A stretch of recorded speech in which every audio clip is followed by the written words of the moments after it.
welcome back to my channel. Hope you're all doing well out there. And today we're gonna head back to 1960 for a classic. But before we get into it, do me a favor, like, comment, and subscribe. Join me here, great, would appreciate that. Also, if you like this shirt, I designed this shirt and many more like it. I'm gonna put a link down below in the description for my TeePublic page. Go over there and check it on out if you're interested. Also, I'm going to put an Amazon affiliate link for the movie we're about to talk about. So if you're interested in purchasing this movie, it costs you not a cent more and it helps out the channel. And look for that down below in the description. Now, today we're going to talk about Alfred Hitchcock's Psycho, the immortal Psycho. Psycho came out September 8th of 1960. It's rated R, and it's an hour and 49 minutes long. Had a budget of $806,947, and upon release it made $32 million, so this was a huge hit. And in this film we got Anthony Perkins as Norman Bates, we got Janet Leigh as Marion Crane, the immortal Janet Leigh, especially in this role. Verna Miles plays Lila Crane, her sister. John Gavin plays Sam Loomis, which John Carpenter used that name later for Dr. Samuel Loomis in the immortal Halloween. And Martin Balsam plays private detective Arbogast. And right in the beginning of this film, we're introduced to Marion Crane. She works for this bank, and she's having trouble, we find out, just through the beginning. We spend the whole beginning of this film with Marion Crane. And this businessman comes in, and he's depositing a large amount of money, $40,000. And Lila Crane's supposed to go, or Marion Crane's supposed to go deposit this, and she tells her boss she's not feeling well, she's going to deposit and go home. Well, she decides to take the money and hit the road. And we're with her through her journey, which takes a couple twists and turns. She runs into a police officer who keeps watching her. She gets rid of her car and buys a new car, and then she ends up at the Bates Motel, where she's already broken the law and she's doing bad things. Although she's in a tough spot, she's trying to get out of it. But things are about to get a lot worse. And this is when we're introduced to Norman Bates. And he runs this motel with his mother, who is an invalid, up in her bedroom that we see her shadow at night. But we don't see her other than that, at least not for a while. And Norman fancies Marion, gives her dinner, makes a sandwich for her. And pretty soon Marion retires to her cabin after a great dialogue scene in the parlor of the motel where she's eating and they're just going back and forth talking. It's a great scene between Anthony Perkins and Janet Leigh. It's fabulous. They're both acting their asses off.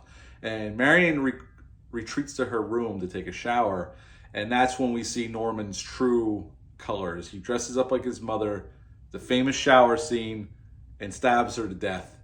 And that's how we find out that Norman may have a screw loose, although he blames his mother. And at first you think it might have been his mother, but then we find out later on that Norman likes to dress up as his mother. His mother's dead, but he keeps her alive. Well, not alive, but keeps her. He embalmed her or taxidermied her and keeps her up in her room like she's still alive. And Norman has a split personality where his mother is the dominant personality. And pretty much after that, Lila Crane's looking for her sister along with Sam Loomis, who was Marion's boyfriend. This detective Arbogast is involved, and pretty soon things get dicey as Arbogast is killed, and we get to see Norman dressed up as his mother as Lila's in the basement of the Bates house and finds mother all decimated, and Norman comes in dressed as mother with a butcher knife, and thank God Sam shows up and restrains him. And at the end we get a scene with Norman's at the police station not talking, and we get this psychologist's explanation of what's going on with Norman. And that's the end of Psycho. And what to like about this film? Well, the performances. As I said, Anthony Perkins is awesome here.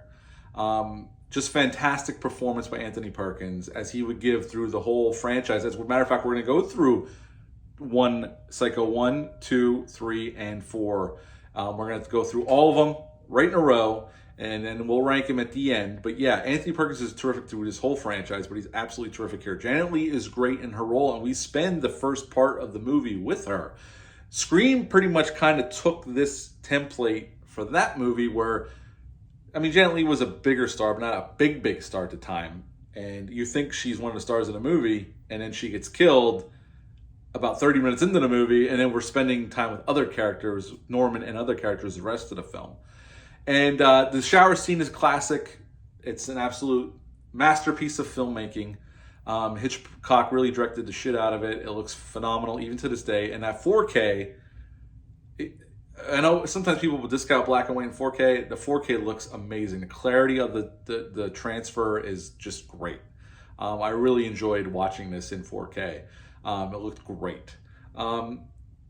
Obviously, Norman, the nuances of Anthony Perkins' performance are fantastic here. And then the explanation at the end, when we get to the end of the police station, and the psychologist is like this, like, so he's a transvestite. He's like, no, he's not a transvestite. He only dressed like that when he was his mother personality, his split personality. And the mother personality was his dominant personality, and now she took over at the end. And we hear Norman, mother talking inside Norman's head at the end of the film.